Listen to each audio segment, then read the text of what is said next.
Bonjour, savez-vous que depuis 2014, il existe le statut d'étudiant entrepreneur. La Belle Entreprise vous propose un coup de projecteur sur ce statut et plus largement sur l'entrepreneuriat étudiant en compagnie d'Alain Asquin, délégué ministériel à l'entrepreneuriat étudiant. Alain, bonjour. Bonjour. Pour commencer, est-ce que vous pouvez nous dire, est-ce qu'il est important de développer l'esprit d'entreprendre auprès des étudiants et pourquoi c'est important? D'abord parce que, comme vous l'avez dit, c'est un esprit on aimerait aider, il ne s'agit pas de créer l'esprit, mais aider à ce qu'il se révèle, cet esprit d'engagement, cette volonté d'agir sur, de ne pas rester à subir des situations qui peuvent parfois les contrarier. Et on se dit, voilà, on a des étudiants qui ont 18 ans, 20 ans, 22 ans, ils ont sans doute des choses qu'ils aimeraient voir changer dans le monde ou dans leur environnement proche. On sait que l'ambition, l'intention, c'est bien, il faut aussi être outillé, il faut aussi avoir des bonnes démarches. Et donc, le lieu d'enseignement supérieur est un lieu d'apprentissage, de découverte de soi et des compétences. Et on s'est dit que l'enseignement supérieur était en fait un très bon accompagnant de la révélation de cette capacité d'action et de transformation du réel, que nos jeunes trouvent les clés avec nous de pouvoir agir sur leur environnement.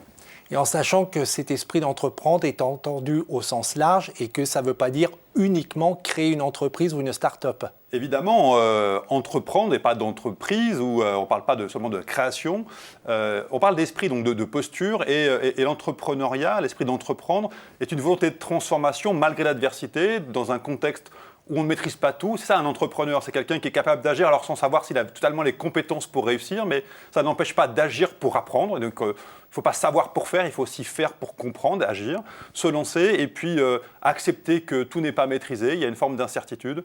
L'entrepreneur est quelqu'un qui va bouger un peu les codes, donc il va soit bouger ses propres codes, de là d'où il vient, les habitudes qu'il avait acquises, soit bouger les codes de l'environnement ou de la société, et le faire avec des outils qui sont des outils qui permettent surtout de structurer, d'avancer, de construire, pas de contrôler, de piloter, de maîtriser. Ça, c'est quand les organisations fonctionnent.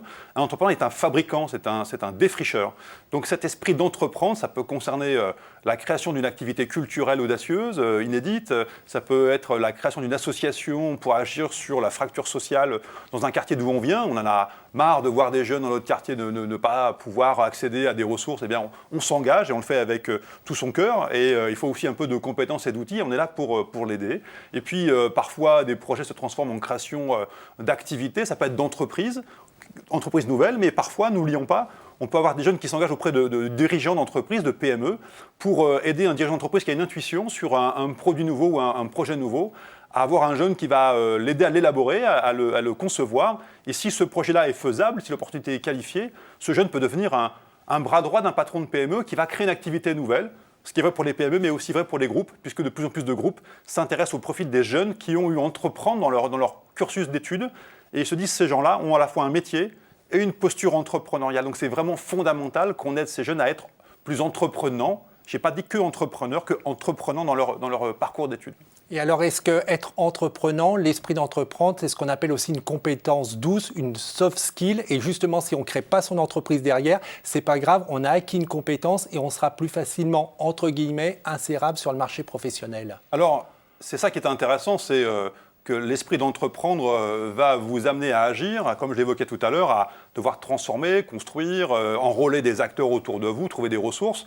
Ça mobilise un nombre de compétences extrêmement importants. Et en plus, c'est des compétences qui sont assez complexes parce qu'elles souvent, on considère qu'elles ne sont possibles que tant qu'on a une certaine maturité.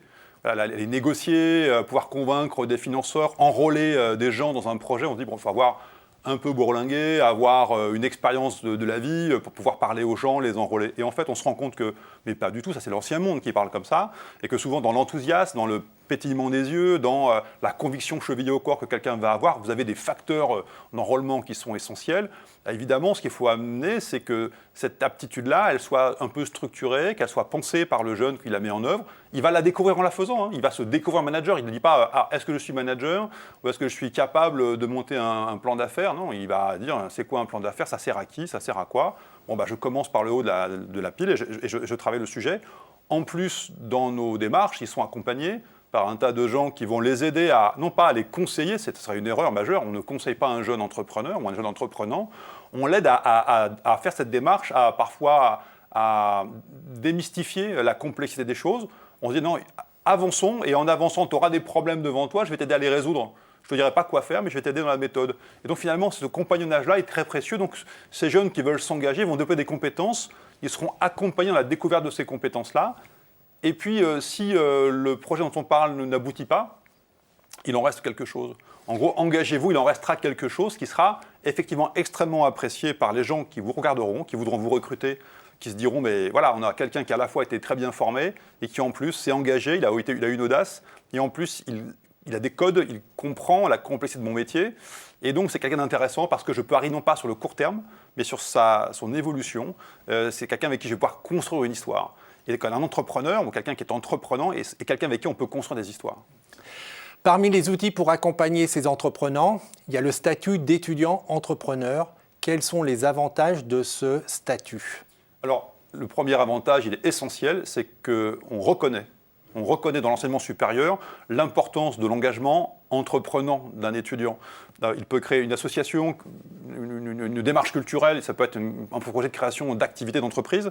On dit ça, cet engagement-là, ça nécessite du temps, une application forte, il y a des compétences qui sont sous-jacentes et qui vont être révélées. Eh bien, on va mettre un statut, c'est-à-dire qu'on va reconnaître cet engagement-là, et puis ça permettra aux jeunes de demander à son responsable d'études des aménagements d'horaires, notamment quand il y a des travaux dirigés qui sont à des heures fixes, qui sont normalement pas négociables.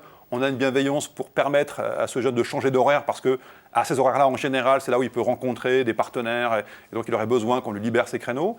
Et puis, ça permet ce statut également de pouvoir passer une partie de sa période de professionnalisation, qu'on appelle un stage, eh bien, non pas dans un stage auprès d'une entreprise tierce, mais sur son propre projet. Alors, il faut que ce soit validé, évidemment, par votre responsable d'études. Mais si la thématique que vous développez est liée à vos études, il n'y a pas de raison que cette expérience-là que vous menez pour vous-même ne soit pas prise en compte. Et donc, il y a un réseau de pôles, qui sont appelés les pôles pépites. Ce sont des pôles dans chacun des territoires où il y a un pôle pépite. Ce sont en fait des pôles qui sont là pour animer la dynamique entrepreneuriale dans l'enseignement supérieur. Donc, ils servent tous les établissements. Et ils sont aussi le guichet unique des étudiants. Si un étudiant veut savoir comment ça fonctionne, est-ce qu'on peut l'aider à avoir le statut, quels sont les événements intéressants qui se passent en ce moment dans le territoire pour entreprendre ou pour comprendre de quoi on parle, il contacte son pépite et le pépite va lui renvoyer l'information. Donc, par exemple, dans le cas où un étudiant aurait le statut et qui souhaiterait transformer sa période de professionnalisation sur son propre projet, s'il y avait une résistance de son directeur d'études qui ne connaîtrait pas trop les avantages de cette démarche-là, en appelant le pépite, avec lequel il travaille déjà, puisqu'il a le statut, le pépite peut intervenir et puis expliquer aux responsables d'études en quoi c'était important, donner des garanties d'accompagnement et de supervision, ce qui tranquillise tout le monde en fait, parce qu'on n'est pas en train de s'échapper des études, au contraire, on renforce les compétences acquises pendant les études. On peut prolonger le statut d'étudiant entrepreneur par un D2E, un diplôme d'étudiant entrepreneur. Là aussi, quel est l'intérêt d'avoir ce diplôme ? Alors, ce diplôme, d'abord, ce qui est intéressant, c'est qu'il va vous permettre de rendre compte, à travers un diplôme, des acquis. On a bien sûr un référentiel de compétences qu'on est en train de refinaliser à nouveau, mais ce référentiel va permettre à chacun, depuis la sensibilisation jusqu'à la création effective d'entreprise, de faire valoir les compétences. Donc, dire, je vais peut-être pas créer une entreprise, mais j'ai acquis beaucoup de compétences entrepreneuriales. Donc voilà, je veux les faire valoir et les faire valoir, par exemple, auprès d'un employeur futur. Et puis, le D2E est un diplôme. Alors, c'est un diplôme des établissements, mais il a une dynamique, il a une référence nationale. Donc, ce qui permet, par exemple, à un étudiant boursier de pouvoir rester boursier pendant ce D2E. Et le D2E, en général, est utilisé par des étudiants en fin de cycle. Ils ont fait leur licence professionnelle, par exemple, ou leur licence tout simplement. Ils ont fait un master. Et ils ont une idée qui a germé. Ils étaient étudiants entrepreneurs. Ils ont travaillé ça en marge de leurs études. Mais ils n'ont pas eu assez de temps, en fait, pour vraiment aller au bout de cette question. Pour ne pas partir sur un projet professionnel en ayant cette idée d'avoir peut-être pas été au bout d'une histoire, on leur dit, candidatez à ce diplôme d'étudiant entrepreneur, il est très ouvert, quel que soit votre niveau d'études. Et vous allez passer un an à 100% sur votre projet de création. Et vous serez, alors il y aura des séminaires de formation, il y aura des ateliers techniques, vous allez rencontrer l'écosystème entrepreneurial de votre territoire, vous serez accompagné par des mentors, à la fois entrepreneurs mais aussi des écoles, et vous allez pouvoir vous rendre compte de tout le potentiel de votre projet. S'il tant est que vous deviez renoncer à votre projet de création d'activité, le diplôme reconnaîtra votre compétence et vous aurez donc ce diplôme pouvant dire à à qui s'intéresse à votre parcours. Non seulement j'ai telle licence, tel master, et en plus j'ai fait le diplôme d'étudiant entrepreneur. J'avais une intention de création d'activité que je reporte à plus tard pour des raisons X ou Y.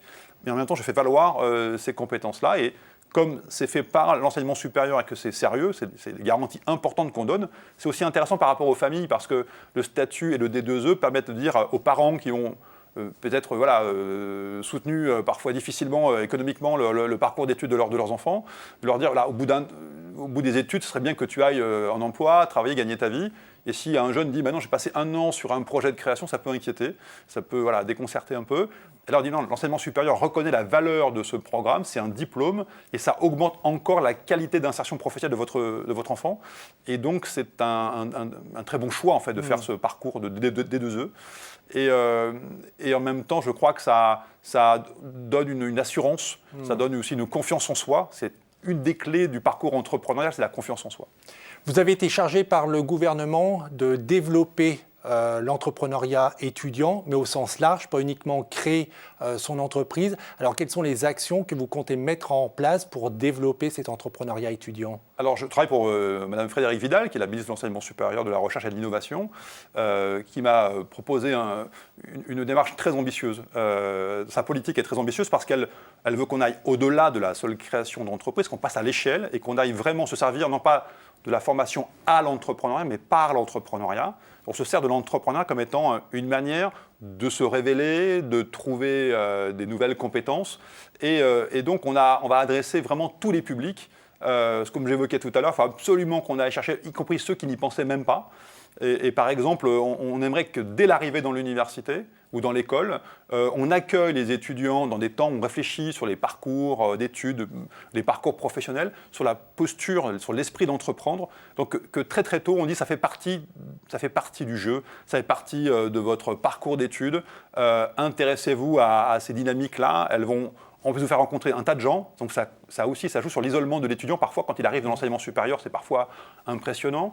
Et donc, on est convaincu que c'est un facteur de réussite des études, en fait. D'accord, donc première action de la sensibilisation dès qu'on arrive à sa formation à l'université. Est-ce qu'il y a d'autres actions aussi que vous souhaitez mettre en place ? Alors bien sûr, il faut que tous les étudiants puissent avoir accès à une formation à l'entrepreneuriat si ça l'intéresse. Donc on va intégrer dans ce qu'on appelle les unités d'ouverture, c'est des enseignements optionnels. Il faut qu'il y ait une option sur l'entrepreneuriat qui sera déclinée selon les établissements ou les parcours.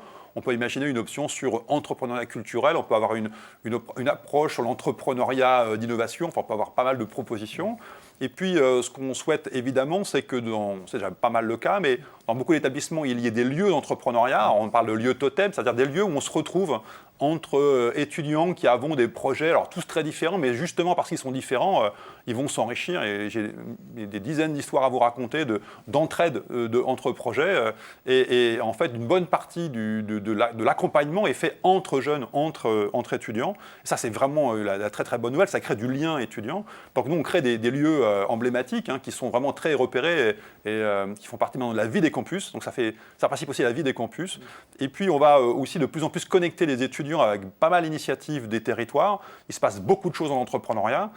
Et nous, notre rôle, c'est pas de les réinventer, d'en faire des choses parfois superflues par rapport à ce qui existe déjà, mais de les connecter, ces étudiants, avec des initiatives prises dans le territoire, des start-up week-ends ou des programmes qu'on connaît tous dans ces domaines-là. Donc vraiment de les hyper connecter au territoire, à l'écosystème. Et donc voilà, c'est toute cette animation, cette vie du campus à travers l'entrepreneuriat. Et par exemple, il y a pas mal d'initiatives d'étudiants sur la vie de campus qui sont faites par des étudiants entreprenants. Aujourd'hui, on reconnaît l'engagement étudiant, il est valorisé par des crédits CTS, des crédits qui permettent d'avoir les diplômes. Donc ce n'est pas juste du temps passé, c'est aussi valorisé. Et bien nous, on dit, voilà, allez-y, engagez-vous, créez de l'activité, ça sera reconnu comme engagement étudiant et on vous accompagne à le faire dans de bonnes conditions. Pour terminer, on a beaucoup parlé de l'université. Est-ce qu'on peut imaginer qu'un jour, ce que vous mettez en place soit ouvert à tous les établissements post-bac ? C'est déjà le cas. Donc, quelle que soit l'école, on peut faire la démarche pour obtenir... Université, école, privée, publique. C'est ouvert à tous les post-bac. La règle est simple, c'est tous les jeunes qui ont le bac ou le niveau du bac peuvent s'adresser à un pôle pépite. Vous allez trouver les pôles pépites sur pépite-france.fr et vous allez arriver sur une carte de France dans laquelle vous allez pouvoir cliquer votre région, vous allez avoir l'adresse du pépite qui va vous prendre en charge. Vous lui écrivez un petit message en vous disant voilà, j'existe, j'ai envie de découvrir l'entrepreneuriat, ou j'ai un projet de création et aidez-moi à le porter. Et le Pépite va revenir vers vous pour vous proposer des parcours qui sont adaptés à votre profil. C'est extrêmement simple, pépite-france.fr. Et on retrouve toute l'actualité pour tous les jeunes qui souhaitent entreprendre. Alain, merci beaucoup et bravo pour ce que vous faites. Et pour ceux qui veulent revoir cette émission, c'est www.demain.fr. On se retrouve la semaine prochaine en attendant que le souffle de la création et que l'esprit de demain vous accompagne. Au revoir.